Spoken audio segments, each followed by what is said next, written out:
Mm-hmm. Yeah, yeah. Kenny Kirk asks, when was the moment Lonzo knew Dre and Eazy was gonna really blow up? I saw him on MTV. The MTV, I think it was MTV or yeah, with Fab Five Freddy. Oh, okay. Yeah, Take me back to that time. that was a big move. Back then, I think it was MTV Raps or something like that. Mm-hmm. Mm-hmm. Oh no, what was the MTV Raps? Yeah, with Fab Five Freddy, right? You talking about that one? Yeah, started with Fab Five Freddy. They was riding through the truck in Compton. They had on the back of the truck. Yep. Said, yeah, that was a strong move. I think Eazy had on his had a bulletproof vest on. They was riding through the hood with a truck, the back of a big truck, just waving at people and pointing out different things. That was a major move. And then right behind that, when the FBI sent him the letter, that took him to another stratosphere. Mm. Yeah, that was a good time. I remember that. Yeah, I remember that. That was crazy. There was a lot of good hip hop shows back then. D Brown had a Pump It Up.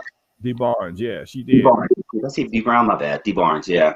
UMTV Raps, I mean the Cribs, Cribs, which is bunch of shit. Bullshit.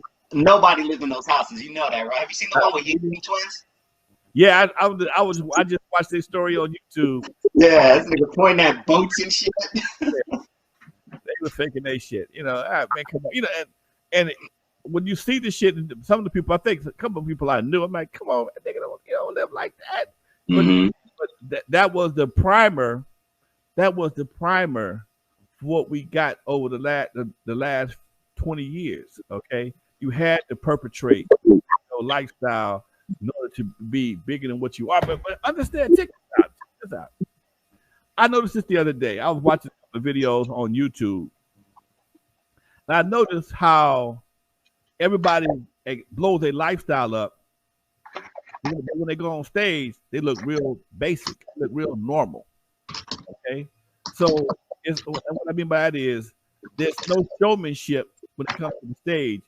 You fall off the stage, security guard might ask you for ID to get back on it. You follow what I'm saying? Mm-hmm. I mean, because all the showmanship, everybody's the same, yeah. All the showmanship that you pay big money for, okay, the Beyonce type stuff, none of that is in hip hop that I've seen. I heard Drake had a pretty nice show, and Rihanna, but these are some of the bigger folks. But you got guys making big money, but they stand on stage, they hold their nuts, they got 20 homeboys on the stage, and it looks like a gang meeting with a microphone as opposed to a real concert, man. I hate Lonzo. I hate when like 5 or 6 of them have a microphone and they're like,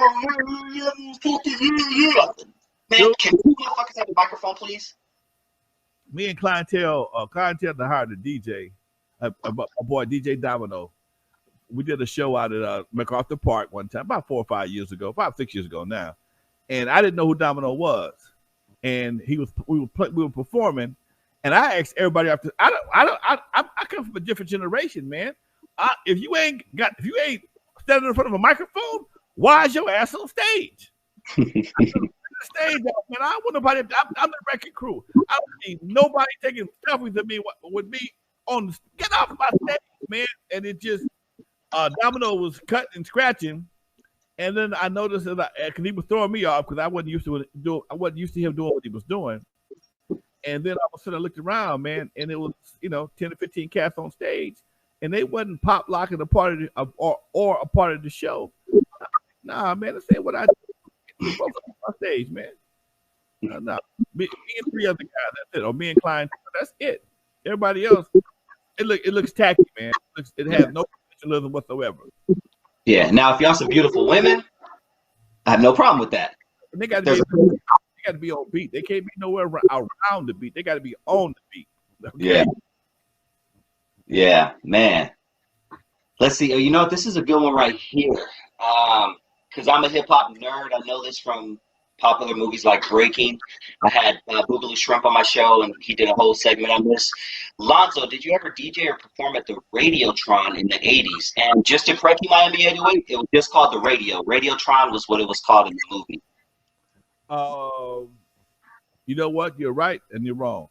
Okay, give it to me. It started off as being radio, and then it had shut down and came back as Radiotron. Gotcha. And that was one of the big problems because they were talking about in the movie, they were talking about radio, but they called it Radio Tron. Mm-hmm. It's one of the LA hip hop debates that my boy Jazzy G could probably tell you more about. That was his stomping grounds. No, I didn't perform at Radiotron or Radio because they were my competition for Eve After Dark. They both opened at the same time. Mm. We were on the south side of town. They were on the north side of town, and I went through there and checked it out. It was a bad night for them, but it wasn't like Eve After Dark. Radiotron was a hip hop spot with graffiti on the walls and stuff like that. Eve After Dark was a club. You know, it was like a club. We had booths and tables and chairs and carpet and shit like that. So it was, you know, but I never performed.